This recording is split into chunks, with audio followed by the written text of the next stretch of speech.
नमस्कार। साथै प्रदेशको ताजा खबरहरूको संगालो प्रदेश समाचारमा यहाँलाई स्वागत छ। म दृष्टिवाणी थिताल। आउनुहोस् अब प्रदेश समाचार सुरु गरौं। अहिलेसम्मका मुख्य समाचारबाट। पोखराको फेवाताल किनार खपौदी क्षेत्रमा स्थानीयको अतिक्रमण बढ्दै निर्माणाधीन पर्खाल महानगरपालिकाद्वारा फत्काइयो।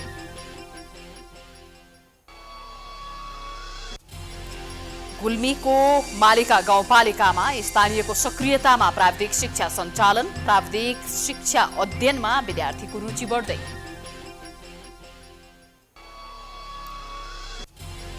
लुम्बिनी प्रदेश सरकारले निर्वाहमुखी कृषि प्रणालीलाई व्यावसायिक बनाउँदै स्थानीय स्तरमा किसानलाई सहज बनाउन स्वयंसेवक नियुक्त।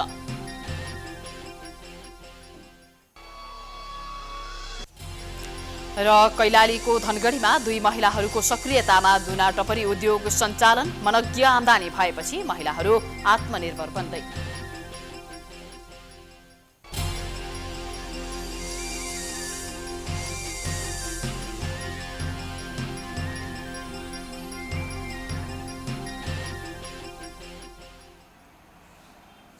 आजको प्रदेश समाचार सुरु गरौं। गण्डकी प्रदेशको पोखरा स्थित फेवाताल किनारमा निर्माणाधीन पर्खाल हटाइएको सम्बन्धी प्रसङ्गबाट। फेवाताल क्षेत्रमा खपौदीका स्थानीयले बनाएको पर्खाल लगायत संरचना पोखरा महानगरले भत्काएको छ। फेवाताल किनार स्थानीयको अतिक्रमणमा पर्दै गएको जानकारी पाएपछि महानगरले फेवाताल क्षेत्र निरीक्षण गरेको थियो। फेवाताल किनारमा संरचना बनाउन थुपारिएका सामान पनि महानगरले जफत गरेको छ। आइतबार खपौदीमा तालकै किनारमा संरचना बनाउन राखिएको जग महानगरले भत्काएको हो।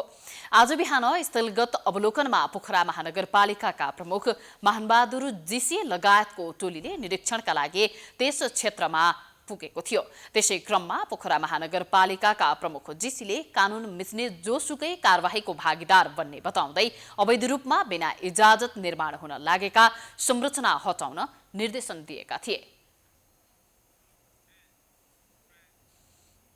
अब लागौं लुम्बिनी प्रदेशको गुल्मीको मालिकामा स्थानीयको सक्रियतामा प्राविधिक शिक्षा सञ्चालन भएको सम्बन्धी प्रसङ्गतर्फ।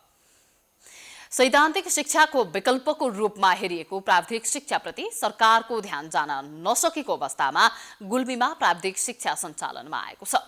गुल्मीको मालिका गाउँपालिकाका स्थानीयको सक्रियतामा गाउँमै निशुल्क प्राविधिक शिक्षा सञ्चालनमा आएको हो। गुल्मीको मालिका माध्यमिक विद्यालयले गत वर्ष सञ्चालन गरेको धार्मिक महोत्सवबाट सङ्कलित रकमको सहयोगमा प्राविधिक शिक्षा सञ्चालनमा ल्याएको छ। धार्मिक महोत्सवबाट 73 लाख रकम सङ्कलन भएको र यस वर्षबाट प्राविधिक क्षेत्रको लागि विज्ञान विषयको पढाइ निशुल्क भएको छ। गुल्मीका अन्य स्थानीय तहमा सरकारी अनुदान तथा राजनीतिक पहुँचका आधारमा विद्यालयमा प्राविधिक शिक्षालय स्थापना भए तापनि मालिका गाउँपालिकामा कसैको चासो जान सकेको छैन। अभिभावक तथा विद्यालय व्यवस्थापन समितिको पहलमा महायज्ञ मार्फत आर्थिक स्रोत जुटाई निशुल्क प्राविधिक शिक्षा सञ्चालन गरिएको विद्यालयले जनाएको छ। एउटा प्राविधिक धारागत बाली विज्ञान विषयको सडक रूपमा गुल्मी जिल्लामा 7 यो वर्ष मालिका मावि को एउटा दरुन्दी यहाँ अथवा यो कोटा यहाँ प्राप्त भएको छ र यो मालिका गाउँपालिकामा प्राविधिक शिक्षा अन्तर्गत बाली विज्ञान यही विद्यालय मात्रै सञ्चालन छ र हामीले अहिले तत्कालै 2वटा दरनी प्राप्त गरेका छौँ। एउटा प्रशिक्षक, अर्को सहायक प्रशिक्षक गरेर प्राविधिक शिक्षाप्रति पनि विद्यार्थीको आकर्षण बढ्दै गएको छ। आफ्नै गाउँ घरमा निशुल्क प्राविधिक शिक्षा अध्ययन गर्न पाउँदा विद्यार्थी पनि खुसी भएका छन्। कृषि प्राविधिक शिक्षा पढ्न पाउँदा म एकदमै खुसी छु किनकि यस शिक्षाले आफ्नो दैनिक जीवनमा गरेका साइन्टिफिक कारणहरू थाहा पाउनु पाएकोमा म खुसी छु। वक्ति आफूले च्याउ खेतीको उत्पादन कसरी गर्छन्, गोपी लाउने बिरुवाहरू कसरी उमार्छन् भन्ने आर्थिक कुरा सिकियो। अभिभावक र सबैको साथ पाए प्राविधिक शिक्षालाई विस्तार गर्दै लैजाने विद्यालयको योजना रहेको छ। प्राविधिक शिक्षा अध्ययन गरेपछि बेरोजगार बस्नु नपर्ने र पढेको कुरा व्यवहारमा लागू हुने प्राविधिक शिक्षकको भनाइ छ। विद्यार्थीले प्राविधिक शिक्षा किन पढ्ने भन्दाखेरि हामीले चाहिँ कुनै पनि कुरा सिकिसकेपछि त्यसलाई व्यवहारमा लागू गर्नको लागि हामीलाई चाहिँ प्र्याक्टिकल ज्ञान चाहियो। हामीले चाहिँ व्यवहारमा चाहिँ पढिसकेको कुरालाई व्यवहारमा कसरी लागू गर्ने त अथवा लागू गर्दाखेरि त्यो कसरी लागू हुन्छ त भन्ने कुरा थाहा पाउनको लागि चाहिँ विद्यार्थीहरूले प्राविधिक शिक्षा पढ्नै पर्ने चाहिँ म देख्छु। प्राविधिक शिक्षाको एउटा मात्रै एकदम विशेष फाइदा भनेको के भनेपछि जस्तो हामीले चाहिँ अपराविधिक पढ्दाखेरि हामीले सैद्धान्तिक कुराहरू मात्रै थाहा पाउँछौँ, त्यसलाई भोलि व्यवहारमा कसरी लागू गर्ने त भन्नेसँग हामीसँग आइडिया हुन्थेन। तर प्राविधिक शिक्षामा चाहिँ हामीले पढिसकेका कुरा व्यवहारमा लागू गर्ने कसरी त, त्यसलाई चाहिँ हाम्रो दैनिक जीवनमा कसरी लागू हुन सक्छ त भनेर चाहिँ त्यसको चाहिँ व्यवहारिक पक्ष पनि थाहा हुन्छ। प्राविधिक शिक्षाको महत्त्व बुझ्दै मालिकाका स्थानीयले देखाएको सक्रियता निकै उदाहरणीय बनेको छ। मालिका माध्यमिक विद्यालयले अभिभावकबाट जुटेको सहयोग रकमलाई सही सदुपयोग गर्दै अभिभावकको मन समेत जित्न सफल भएको छ। प्राइम टाइम्स टेलिभिजनका लागि गुल्मीबाट डीबी खड्काको रिपोर्ट। प्रदेश समाचारमा पालो भएको छ विश्रामको।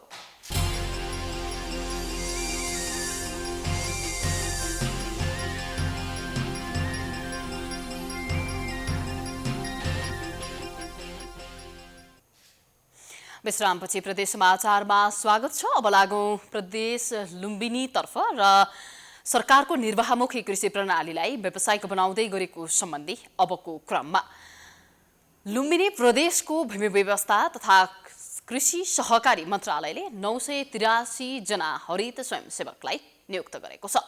हरित स्वयंसेवकको मद्दतले स्थानीय स्तरमा किसानलाई सरल, सहज र सुलभ तरिकाले कृषि प्रविधि हस्तान्तरण गर्ने सहयोग मिल्नेछ।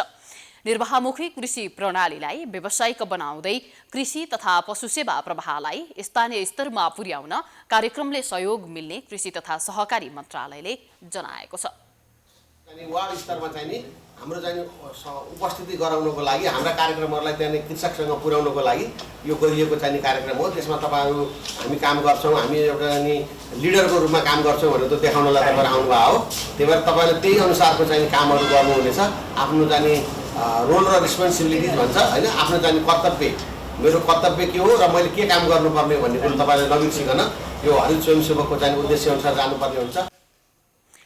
नियुक्त भएका स्वयंसेवकले कृषि फर्म वा व्यवसाय सञ्चालन गरी नमुना कृषि उद्यमको रूपमा आफ्नो पहिचान बनाउनु पर्नेछ। तालिममा सिकेका प्राविधिक ज्ञान आफ्नो क्षेत्रमा किसानलाई सिकाउने तथा किसानलाई आवश्यक पर्ने उत्पादन सामग्रीको माग र आपूर्तिको व्यवस्थापन गर्नुपर्ने लगायतका कुराहरू रहेका छन्। र गाउँमा परेका समस्याहरू सम्बन्धित निकायसम्म पुर्याउने काम चाहिँ हरित स्वयंसेवक मार्फत होस् भन्ने लुम्बिनी प्रदेशको ध्येय हो। र सँगसँगै हरेक वडामा एकजना चाहिँ नमुना कृषक तयार होस् अथवा एउटा मोडल तयार होस् जसले त्यहाँबाट अरू किसानहरूले पनि सिक्न सकोस् भन्ने चाहिँ मुख्य ध्येय नै हरित स्वयंसेवक बनाउने हो। र त्यही अनुसार नै अहिले हामीलाई ओरिएन्टेसनमा यही कुराहरू जानकारी भयो। प्रदेशमा रहेका 12 जिल्लाका 983 ओडाबाट एक जना स्वयंसेवक छनौट गरिएको हो। 35 वटा ओडाबाट कसैको आवेदन नआएकाले पुनः मागिएको मन्त्रालयले जनाएको छ। छनौट भएका स्वयंसेवकलाई कृषि ज्ञान केन्द्र र पशुसेवा विज्ञ केन्द्रहरूले उनीहरूले गर्ने काम र कर्तव्यबारे सिकाएका छन्। हरित स्वयंसेवकले मासिक वा वार्षिक रूपमा तलब भत्ता पाउने छैनन्, तर कृषि उद्यमी बन्नका लागि पहिलो वर्ष 50,000, दोस्रो वर्ष 40,000 र तेस्रो वर्ष 30,000 रकम पाउनेछन्। कार्यक्रमका लागि 3 वर्षमा करिब 12 करोड रकम लाग्ने समेत बताइएको छ। अबको पालोमा सुदूरपश्चिम प्रदेशको कैलालीमा स्थानीय महिलाले टपरी उद्योगबाट मनग्गे आम्दानी गर्दै आएको सम्बन्धी प्रसङ्गको। कैलालीको धनगढी उपमहानगरपालिका 14 स्थित फुलबारीका 2 महिलाले दुना टपरी उद्योग सञ्चालन गरी राम्रो आम्दानी गर्दै आएका छन्। 2 महिलाले छुट्टै लगानी गरी उद्योग सञ्चालन गरेका हुन्। ठुलो लगानी नगरी राम्रो आय आर्जन हुने भएपछि कैलालीका 2 महिलाहरूले दुना टप्परी उद्योग सञ्चालन गरेका छन्। जंगलमा सहजै पाइने सालका पातबाट दुना टप्परी बनाउन थालेपछि राम्रो आम्दानी हुँदै गएको छ। झन्डै 2 लाख लगानीमा 3 वर्ष पहिला समूह बनाएर उद्योग सञ्चालन गरेको भए पनि अहिले आएर सरिता बुढा मगर र भावना पुलामी मगरले छुट्टै लगानीमा दुना टप्परी बनाउने उद्योग सञ्चालन गरेका हुन्। महिलाहरूले उद्योगबाट अहिले राम्रो आम्दानी गर्दै आएका छन्। उद्योगको कमाइले बालबालिकाको पठन पाठनदेखि घर खर्च समेत चलाउँदै आएका छन्। अहिले यो चाहिँ अनि बजारमा धेरै नै छ, अहिले चाहिँ पुरै नसक्नु छ। अहिले चाहिँ दिनको केही नभए पनि तपाईँको आँखा चिम्लेर 3,000 मैले दैनिक पुर्याउनु पर्छ। पुऱ्याएन भने यति फोन आउँछ यति कल आउँछ दैनिक। अहिले हामी दुईजनालाई एकदमै गाह्रो भइरहेछ। उहाँ साथीले पनि गर्नुभएको छ, उहाँलाई पनि त्यस्तै छ। बिहान मैले यहाँ 2000 पुऱ्याउनु पर्नेमा मैबाट चोइटेर लग्नु भयो कि 500 त्यो कि देउ जबरजस्ती गरेर पठाएँ। अब उहाँ अधुरो पुग्यो 1500 पुग्यो भनेर गाली गर्नुभएको छ कि ल भोलि जसरी हुन्छ ल 3000 त पठाउनै पर्छ। टप्परीको साइज अनुसार 80 पैसादेखि 3 रुपियाँसम्म मूल्य पर्ने दुना टप्परीको लागि कच्चा पदार्थ पनि स्थानीयबाट खरिद गर्ने गरेको सञ्चालक मगरको भनाइ छ। उद्योगले दैनिक 1000 थानभन्दा बढी दुना टप्परी उत्पादन गर्दै आएको सञ्चालकको भनाइ छ। दुना टप्परीको बजारमा माग बढी भएकाले पुर्याउने समस्या भएको सञ्चालकको भनाइ छ। कतै केही थिएन हामीसँग, अनि त्यही पनि अब काम चाहिँ गरिराख्यौँ कि हामीले छोडेनौँ, हार खाएनौँ। एक दिन त पक्कै सफल होला भनेर हामीले काम गरिराख्यौँ। काम गर्दै गर्दै जाँदाखेरि अनि यो साल चाहिँ अब जब 2-3 वर्ष पुग्यो अनि तब यो साल चाहिँ उनीहरू दुईजनाले एक वर्ष गर्नुभयो साथीहरूले। अनि यो वर्ष चाहिँ ल अब हाम्रो पालो सक्यो, तिमीले गर, तिम्रो पालो यो साल अब जे जस्तो छ सहौ तिमीले गर भन्नुभयो साथीहरूले। उद्योगका लागि कच्चा पदार्थ बिक्रीबाट स्थानीयले 3 देखि 500 सम्म दैनिक आम्दानी गर्दै आएका छन्। उद्योग सञ्चालनबाट प्रत्यक्ष अप्रत्यक्ष रूपमा 40 देखि 45 जना महिलाहरूले रोजगारी समेत पाएका छन्। यसरी गाउँघरमै फुर्सदको समयमा आय आर्जन गर्न पाएकोमा स्थायी महिलाहरू पनि खुसी भएका छन्। अहिले अब हामीले यो दुना टप्परी चाहिँ अब यहाँ उद्योग खोलेकोदेखि चाहिँ हाम्रो घर खर्चहरू चलिरहेको छ। सबैजना लागिरहेको छ, कोही जङ्गल जाने, कोही अब थिच्ने गाँस्ने यस्तै भइरहेको छ। घर खर्चहरू चलिरहेको छ। खुसी छु एकदम। अब पहिला त्यतिकै बसिरहेको थियो, अहिले चाहिँ अब यसो बस्ने समयमा चाहिँ पाइरहेको छ काम। खुसी नै छु। पर्यावरणीय दृष्टिकोणले फाइदा हुने भएपछि गाउँघर तथा सहर बजारमा विवाह, भोज भतेर, व्रतबन्धमा दुना टप्परीको बढी प्रयोग हुने गरेको छ। रोजगारीका लागि छिमेकी मुलुक भारत जाने गरेका महिलाहरू गाउँमै टप्परी उद्योग सञ्चालन भएपछि गाउँघरमा काम पाउन थालेका छन्। यस्ता ससाना लगानीकर्ताहरूले गरेको व्यवसायलाई सरकारले प्रोत्साहन गरी थप उद्योग सञ्चालन गर्न प्रेरणा दिन जरुरी छ। प्राइम टाइम्स टेलिभिजनका लागि कैलालीबाट कृत बिष्टको रिपोर्ट। फेरि पनि प्रदेश समाचारमा पालो भएको छ विश्रामको।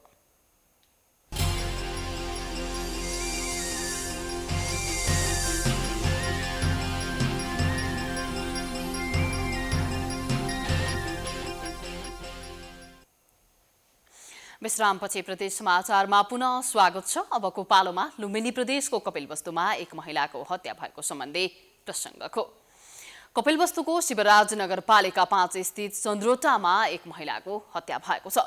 चन्द्रोटा स्थित पुरानो बजारमा डेरा गरी बस्दै आएकी दाङ सतवरियाकी 41 वर्षीय सुशीला खड्काको हत्या भएको ओडा प्रहरीले जनाएको छ।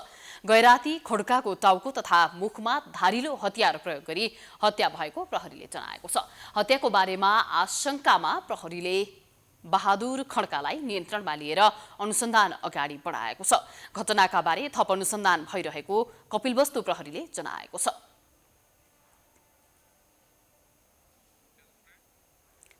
प्रदेश समाचारको अन्त्यमा प्रदेश 1 को तेह्रथुममा मार्गा पोखरी ओझेलमा परेको सम्बन्धी प्रसङ्ग।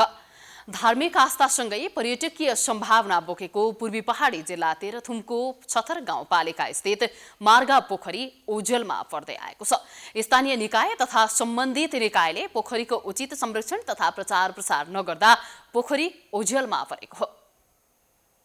पूर्वी पहाडी जिल्ला तेह्रथुमको छथर गाउँपालिकामा रहेको धार्मिक एवं पर्यटकीय गन्तव्य मार्गा पोखरी उचित संरक्षण र प्रचार प्रसार नहुँदा ओझेलमा परेको छ। छथर गाउँपालिका 1 स्थित धार्मिक महत्वसँगै पर्यटकीय सम्भावना बोकेको पोखरीको संरक्षणमा स्थानीय निकायले चासो नदिँदा ओझेलमा परेको हो। गत आर्थिक वर्षदेखि बजेट नहुँदा करिब 800 मिटर सिँढी निर्माण गर्न बाँकी रहेको छ। मार्गा पोखरी धार्मिक दृष्टिबाट साक्षात धामको रूपमा स्थानीयले लिएका छन्। पोखरीमा गएर भाकल गर्दा मनोआकांक्षा पूरा हुने जनविश्वास रहेको छ। खडेरी भएपछि तेह्रथुम, धनकुटा लगायतका ठाउँबाट स्थानीयहरू बोका लिएर मार्गा पोखरीमा पानी माग्न जाने प्रचलन रहेको छ। बोकाको बलि दिएर पानी माग्ने र पूजा गरेकै दिन पानी पर्ने स्थानीयको भनाइ छ। महामारी खडेरी चल्छन्, बोकाहरू ल्याएर मान्छे धेरैजना माग्न आउँछन्, त्यो मागेकै दिन पानी पर्छ। यो एउटा सत्य त छ भन्ने नै लाग्छ मलाई। पोखरी वरिपरि विभिन्न प्रजातिका बोट बिरुवा भए तापनि पोखरीमा पात खसेको देखिँदैन। यहाँ पात खस्ने बित्तिकै चरो आएर पात बाहिर फाल्ने गरेको प्रत्यक्षदर्शी तथा स्थानीयको भनाइ छ। धनकुटा र तेह्रथुमको सिमानाको बीच भागमा रहेको मार्गा पोखरीको विकासमा तत्कालीन जिल्ला विकास समितिको कार्यालयले छथरको पञ्चवर्षीय योजना नै बनाएको थियो, तर त्यो योजना कार्यान्वयन हुन सकेन। छथर गाउँपालिकाले भने पोखरीमा पर्यटन प्रवर्धनका लागि विशेष योजना बनाएर अघि बढेको जनाएको छ। धार्मिक पर्यटकीय स्थलको रूपमा रहेको मार्गपोखरी, यो मार्गपोखरीलाई हाम्रो तर्फबाट, पालिकाको तर्फबाट, प्रदेश सरकारको तर्फबाट यसलाई प्रवर्धन गर्ने हिसाबले कामहरू भइरहेको छ र यसको संरक्षण र सम्वर्धनमा थप आगामी दिनमा यसलाई चाहिँ पर्यटकीय हिसाबले यहाँ चाहिँ बढीभन्दा बढी पर्यटकहरूलाई चाहिँ के अरे आउने वातावरण बनाउनका निमित्त पालिकाले विशेष योजना बनाएर अगाडि बढ्नुपर्छ भन्ने उद्देश्यका साथ चाहिँ कामहरू भइरहेका छन्। हरेक वर्षको भाद्र पूर्णिमाको अवसरमा त्यहाँ पूजा र मेलासँगै बिजुवा गुफा समेत बस्ने गरिएको छ। भारतको बिहारबाट नजिकको दूरीमा रहेको यो क्षेत्रमा संरक्षण गरी पर्यटकीय विकास गर्न सके बिहारवासीको नयाँ पर्यटकीय गन्तव्य हुन सक्ने देखिन्छ। आन्तरिक तथा बाह्य पर्यटकको आगमन हुने हो भने छथर गाउँपालिकाको आर्थिक अवस्थामा समेत टेवा पुग्ने देखिन्छ। प्राइम टाइम्स टेलिभिजनका लागि तेह्रथुमबाट विनोद भट्टराईको रिपोर्ट। यो सँगै हामी प्रदेश समाचारको अन्त्यमा आइपुगेका छौं। जाँदा जाँदै प्रमुख समाचार पुनः एकपटक। पोखराको फेवाताल किनार खपौदी क्षेत्रमा स्थानीयको अतिक्रमण बढ्दै निर्माणाधीन पर्खाल महानगरपालिकाद्वारा भत्काइयो।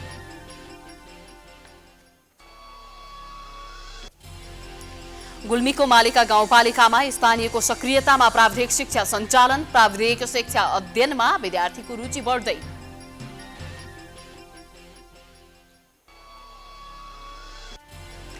लुम्बिनी प्रदेश सरकारले निर्वाहमुखी कृषि प्रणालीलाई व्यावसायिक बनाउँदै स्थानीय स्तरमा किसानलाई सहज बनाउन स्वयंसेवक नियुक्त।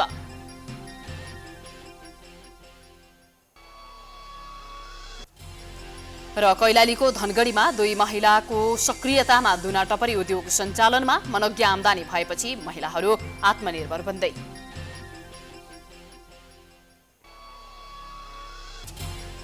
प्रदेश समाचार अहिलेलाई सकियो। प्राइम टाइम्स टेलिभिजन हेर्दै गर्नुहोला। नमस्कार।